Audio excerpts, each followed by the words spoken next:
Welcome to the Grow My Cleaning Company podcast with your host, Mike Campion. If you are passionate about the cleaning industry, you are in the right place. Love what you hear? Spread the word and tell the cleaning world this is the place to be. Want more? Check out www.growmycleaningcompany.com for free online video trainings, free ebook downloads, free blog posts, and of course, all the podcast episodes. Everything you need to grow your cleaning company is at www.growmycleaningcompany.com. And now, on with the show.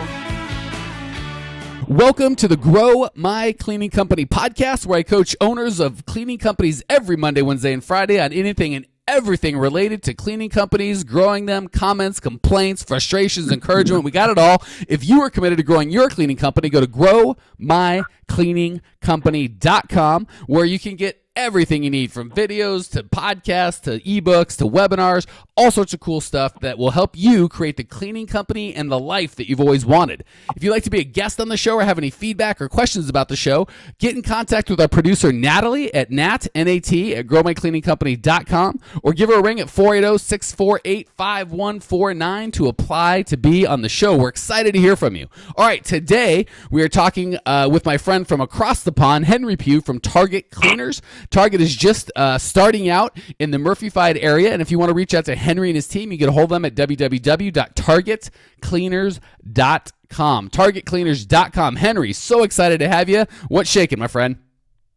Hi, Mike. Audience. Everything is good. Just really excited to be on here and being able to talk to you and get some advice for our startup business, really. Yeah, I'm excited to have it, and Henry and I kind of been emailing back and forth, and the first thing he said when we got on the phone was, hey, is it okay if, is my accent okay? I'm like, dude, are you kidding me? I'd pay extra for people to have an accent. I was a bit worried that maybe your audience wouldn't be able to understand, but as long as you can understand it, it's the main thing. Yeah, if it gets too bad, we'll transcribe it, we'll translate it at the bottom, like subtitles. Look forward to it. All right, well, and I got to tell you, Clean Nation, before Henry kind of tells us a little bit about how he got into the business, how he got a hold of us, I want to hold him up as an example, certainly for startup guys, because this dude, I don't know how you kind of found your way to us, and you're welcome to share, but I think you were on a webinar or something, and he's emailed me, and he's been, can I get me on the show? And the guy is just all about, you get the fact that, hey, I need to learn, I want to get coaching, and I just love that attitude of, hey, smart guys learn from their mistakes, but smart geniuses learn from other people's mistakes. So just let me encourage you, man, that I love your attitude, I love your work ethic. I love the fact that you are coachable, and Cleaning Nation, that attitude is going to benefit you if you kind of duplicate it in your own life. So that said, tell us a little bit about you, Henry. Right. I think I've got into cleaning company in a different way than a lot of you guys. I started off university, played professional football, or soccer as you call it, for a number of years. I had to retire due to injury. I'm a qualified accountant, and from that we've got a few rental properties. Now, it's from having the rental properties ourselves that we've realised that the cleaning services in our area aren't everything that they should be. I love being able to build up businesses. We've had a couple of businesses in the past ourselves, and my passion is to build them up. When I say us, it's myself and my wife, Becky. We have got 4 amazing children. 2 twins that are 6 months old, a 3-year-old and a 12-year-old. So major stress, going grey at 33 is just part of the course of it, really.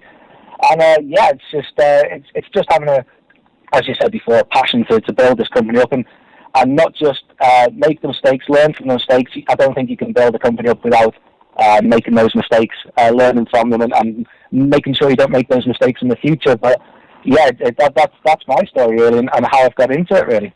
Yeah, I love that story, and congratulations on the twins. I've just got one 7-month-old, and I'm 42, and he's turning me gray, so I couldn't imagine double the fun, double the headache. So you're a better man than I.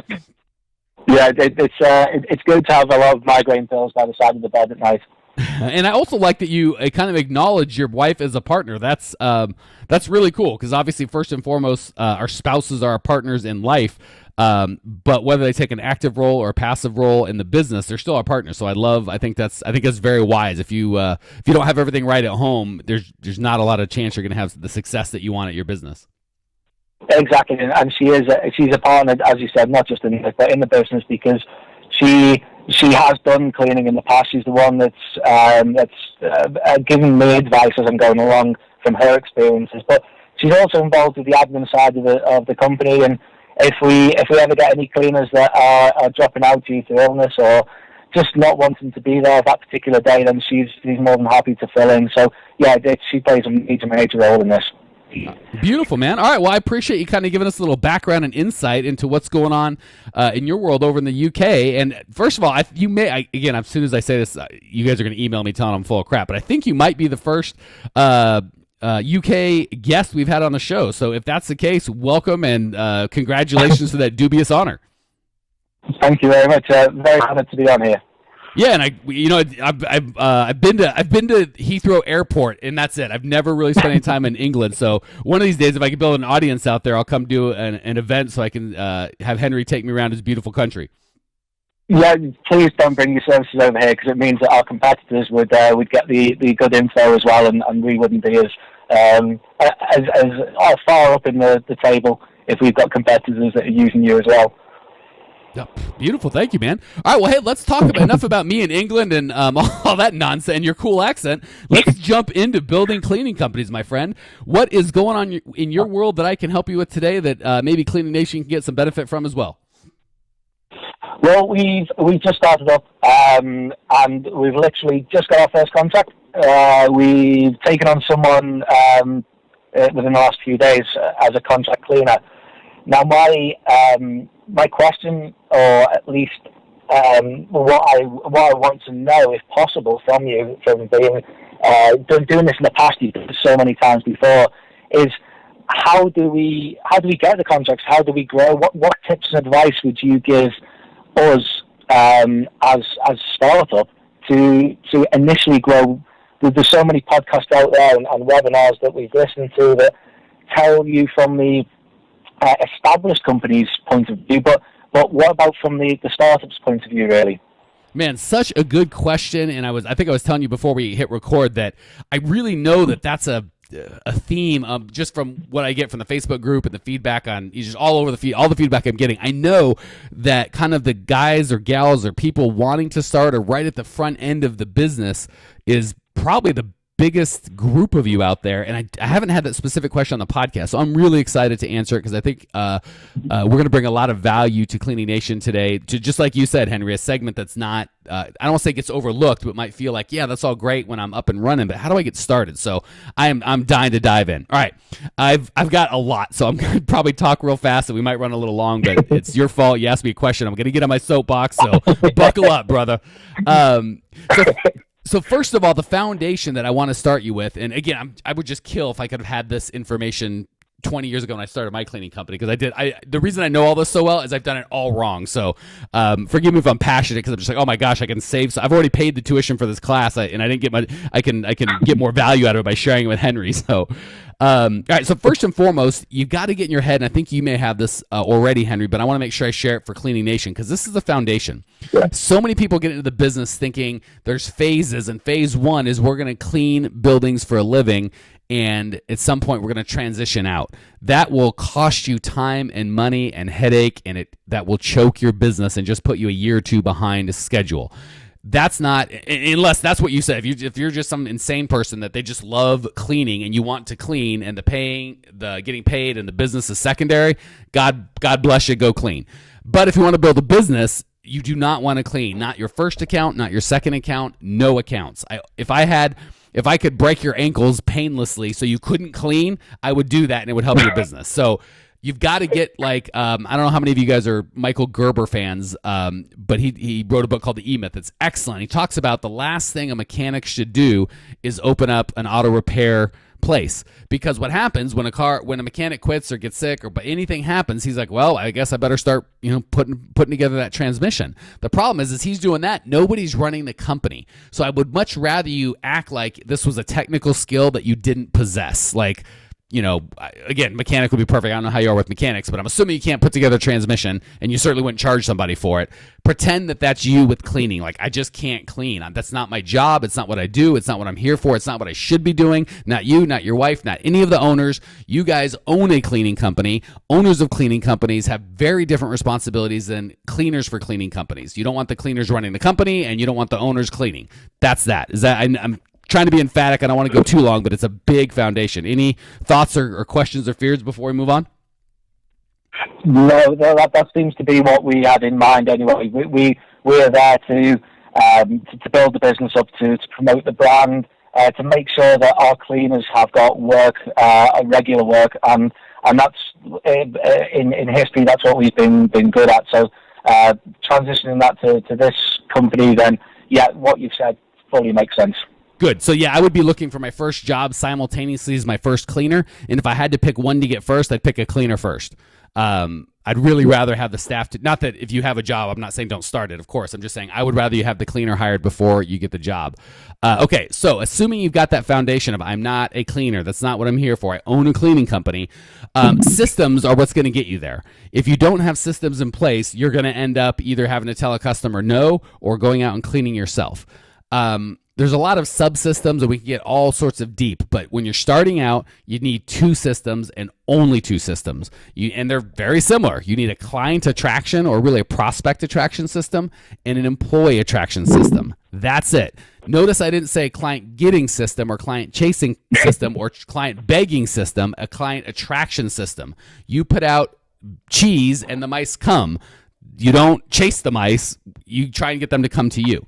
And again, not trying to pitch it, and I don't even know when you're listening to this, but I'm doing a webinar right now, so if it's available or you can get it, you can email, if you're listening this far in the future, you can email Nat at support@growmycleaningcompany.com, and she'll tell you if it's still available. But I'm doing a webinar on exactly how to do that. So step one is, and we can't obviously get into that in a 20-minute podcast, but your only job, Henry, is to create systems, not go get clients, but create systems that bring you clients, and not go get employees, but create systems that bring you employees. That's your first job, and your only job is to create those two systems. Again, not to go get them. It sounds the same. Like, yeah, he said the first two jobs is to go get employees and go get customers. Nope, that's not what I said. Create a system that brings prospective employees and prospective customers to you. You can't, even if it took you 3 months to get your first job, but you had those systems up, I would rather that than 3 months from now you got 5 jobs but no systems, because you're building a foundation of you running around chasing your tail for the next 10 years. Or if you create these systems from the beginning, oh my gosh, you'll go, maybe the first 3 months looks like nothing's happening, but all of a sudden a year from now you're doing 300,000-400,000 because you built that system. Whereas if you just start going and selling employees and selling customers, maybe you get $2,000 or $3,000 of revenue right off the bat, but a year from now you still got $4,000 or $5,000 a month of revenue and you just can't grow. So first and foremost, understand that you're a business owner, not a cleaner. Second, you build systems to bring those people to you. You don't go chase them.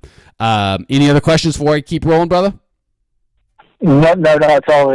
What you said makes perfect sense. It's something that, because we listen to podcasts of yours, we are in the process of doing that. So that's really good advice. Okay, perfect. And again, some of this for you and Cleaning Nation, some of this will be a mind blow. We're like, oh my gosh, never heard of that, never thought of it. That's genius.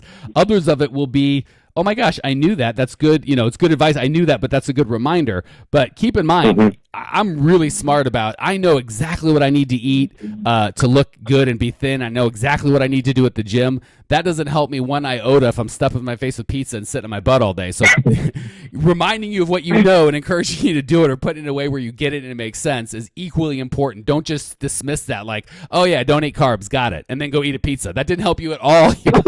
You've actually got to put this stuff into not you. I mean, yes, you, but I'm not trying to beat on you. I just want to make this really clear so you guys get the value and don't just go, wow, great podcast, I feel a lot smarter, and then you go back to cleaning or doing whatever you're doing. Okay, so step one, get the right mindset. Step two, start putting those two key systems in place that bring clients or prospective clients and prospective employees to you. Step three, pick a niche. This is probably the scariest one where I get the most pushback. Most people are like, I want to do residential, I want to do cleaning, I want to do, if someone wants me to buff their shoes, I'll do that. I'll clean their window. Crap, I'll clean their pool if they want. Whatever they need, I just need a buck. Again, maybe that'll get you faster, quicker for the first 60 days. a year from now, you'll find that you'll look back and go, I've crippled myself. I could have been 5 times as large as I am had I picked a niche. So pick a niche or a niche, whatever. If you're fancy like Henry here, you'd say niche. So I'm going to say that so he feels comfortably. But the old Phoenix boy would say niche. Anyway, pick a niche. And a lot of people get confused. But I have a niche. I'm only commercial. I'm only residential. That's not a niche. That's way too broad. A niche, and I'll give you an example for residential. I'll give you an example for commercial. For residential, it's probably going to be, only people within 30 miles of my business, or whatever your tolerance for travel is. So you go, all right, well, that limits it, depending on where you're at, to 100,000 households or 50,000 households. Still not a niche. That's way too big. So you might say, well, do I really want to do condos? Nah, probably not. Not that couldn't be a good niche, but it's a harder one. I'd start easier. I probably want to do houses. Are people that rent more likely or less likely to have, have cleaners? Maybe in your area they're not. Maybe in your area you're like, oh yeah, only homeowners do that. Great. What about home value? If someone more likely to pay someone to clean their $1 million home or their $50,000 home. So you're going to start breaking it down into home value, home area, right? You might go 30 miles, but you might say, well, this is the ghetto. I'm not going to even talk to people there because they're not going to want my services. Whereas this is the rich area where they've got money, and you can go by income, you can go by house value. And then the last piece is what type of people, stage of life. Again, are you going to go for the 5 teenagers, in college, all sharing a place, paying $200 a piece? No. Are you going to go for the young married couple? Probably still no, right? Go for the older folks that are, we're 40, we're married. He makes 80 grand a year. She makes 80 grand a year. Together we do okay. We've got a nice $500,000 house. Those are good. Maybe retired folks that are on a fixed income, but they still want, they're unable or unwilling to do it themselves. So pick a niche, both in terms of income, in terms of where they're at, and when I say where they're at, I mean physically their house and how much it's worth, but also in life cycle, right? Pick an age group or a gender, right? For if it's a 30 to 50-year-old couple, 9 times out of 8, the wife's going to make that decision if it's a married couple. So are you going to, in your advertising, are you going to, or your stuff, your client attraction systems, are you going to speak differently to someone if you know that generally it's going to be female? Of course you are. Especially if it's a mom. Are you going to speak someone differently that's a female with kids than a single dude? Of course you are. So the niche, I can't emphasize how important it is. If you have 50,000 human beings that you're trying to speak with, all you can say is, give me money and I'll put my hand in your toilet for an hour.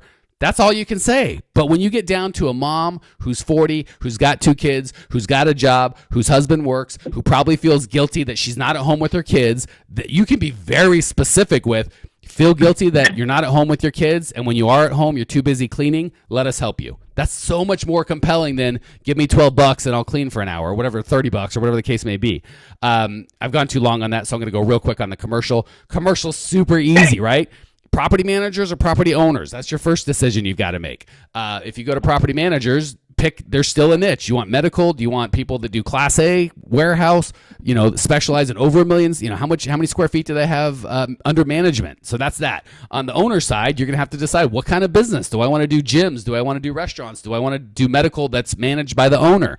So again, just get real specific, and you're gonna talk very different to the guy that owns the mortuary than to the property manager who has 1 million square feet of property under management. And all he cares about is not getting yelled at by the owner. All right, so that's niche. Last step, and this is going to be the most tactical one, then we're going to hit the lightning round, is once you've got that niche, so I'm just going to call it, let's go residential and say that you want, now let's go commercial and say you're doing owners of gyms, right? Where you work out, fitness clubs. Talk to 10. Don't try and sell them a blessed thing. Call them and just be totally honest. Say, hey, Mr. Johnson, my name is Henry. Aside from my charming accent, which you don't find charming because you have the same one because we live here, I'm starting a cleaning company, and we're only going to serve gyms. I'm going to live, eat, breathe, and sleep gyms. I want to know everything about you, what makes you happy, what makes you scared, why you have this business as opposed to another business, if you love it, if you hate it, if you could change anything, what that would be, what your biggest pain is, what your passions are. You notice I haven't said anything about your cleaning service, not one blessed thing. And if you do that with 10 people, 2 things are going to happen. One, you are going to know better than anybody, and I can't say the name of your town again, but anyone in that town, what the vibe of those gyms are. You're going to know their pain and their passion so much better. So when you put out a client attraction system, so basically I'm saying, go to the mouse and say, mouse, what do you like to eat? And if they like cheese, put out cheese. Everyone else is going to be putting out, protein bars, but that's not what mice like. So you're going to know what your mice, i.e. owners of fitness clubs, love and what they just can't resist because you ask them. So that's the first massive good thing that's going to happen. The second thing that's going to happen, and do not sell them. Don't try and sell them crap. Try to unsell them. Try and walk away. The second thing that's going to happen is they're going to like you because people love talking about themselves. So when you ask them all this question about their hopes and their dreams and their passion, they're going to go, who is this guy? Why does he care so much about what I do? I can't believe this is just to get a cleaning contract. Guarantee you 2 or 3 of them are going to go, Henry, would you please give me a bid that you're exactly who I want? And one of those is probably going to turn into a job. So that is the absolute, don't sell them. Just ask questions and try to get to know them and let them buy from you. Again, you're attracting clients. You're not chasing them.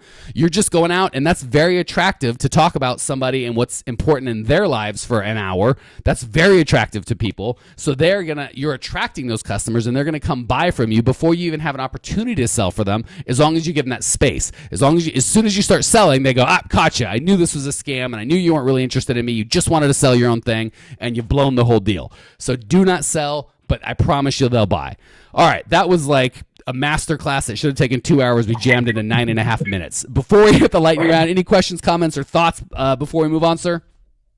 I think there's really good advice there, and there's at least 2, maybe 3 of the 4 points you've made that we haven't even considered. So that's something that we're going to have to go away and sit down and sort out on. That's one thing, but the not selling, that's a major one. That goes completely against what you expect there to be. You expect to be going out and sell, but in essence, it's not that at all, and that's really, really good advice, which we will be implementing completely.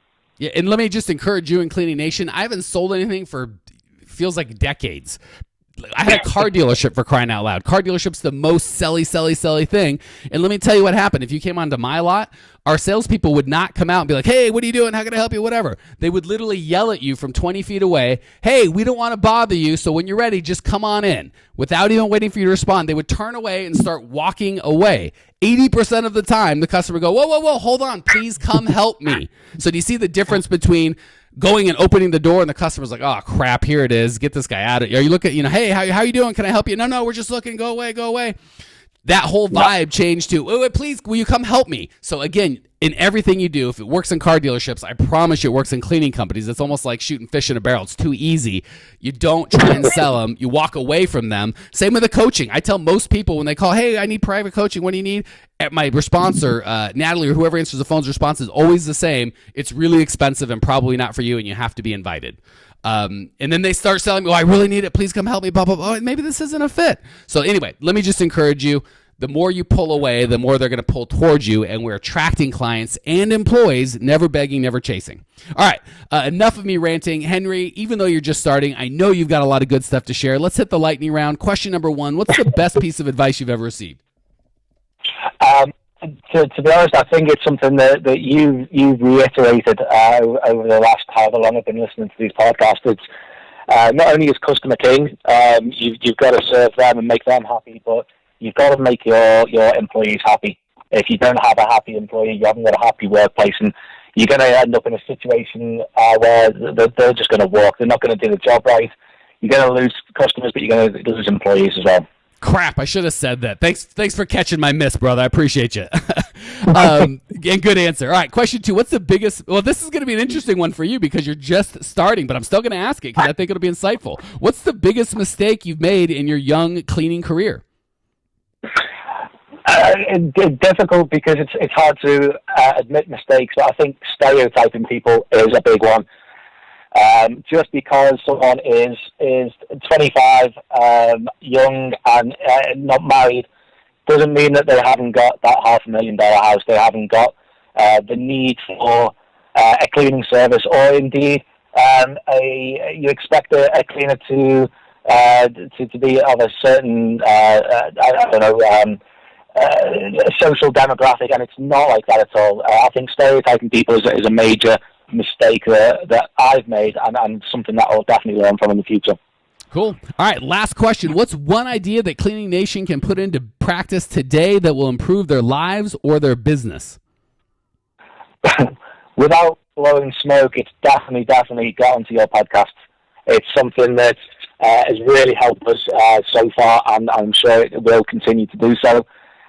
If they're already listening to your podcast and doing that, I think just remember that you're out there to make people happy, do a job, make their lives easier as well. But definitely just get the right advice from the right people when starting off, and hopefully then the journey becomes much easier.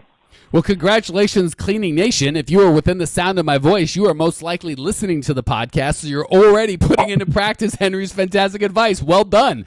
All right, Henry, thank you for joining us. Thank you for your energy and your passion and your transparency. I really appreciated you sharing, and I know that Cleaning Nation appreciates you. Cleaning Nation, if you want to check out Henry's show notes page and give him some love and encouragement and discover everything you need to grow your cleaning company, you can do that at growmycleaningcompany.com. Leave your questions, your comments, your rude remarks. I will see you there. Congratulations! You are now 16% smarter. Still can't get enough cleaning goodness? Go to www.growmycleaningcompany.com for more of the good stuff. Ever want to be rich and famous? Owners of cleaning companies, as well as industry experts, can apply to be featured on the show by emailing our producer Natalie at support@growmycleaningcompany.com. Until then, don't miss out on all the latest cleaning industry lovin' at www.growmycleaningcompany.com. Check it out now.